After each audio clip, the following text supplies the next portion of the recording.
this is very important before we understand how the Quran was revealed and protected by Allah subhanahu wa ta'ala, and how it shall be protected till the Qiyamah without an iota of change in it. Allah promised in Surah Hijr, Surah number 15, ayat number 9, Inna nahnu nazzalna dhikra wa inna lahu lahafizun.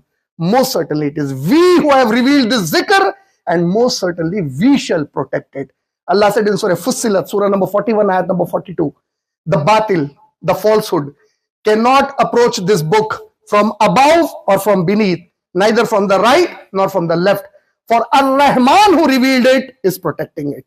Subhanallah, Allah doesn't need a Muslim to protect it. Allah has his own ways to protect the book. We are very fortunate to belong to a religion that has a book which confirms it's a book of Allah subhanahu wa ta'ala. The only book which claims it's a revelation from Allah subhanahu wa ta'ala on the face of the earth.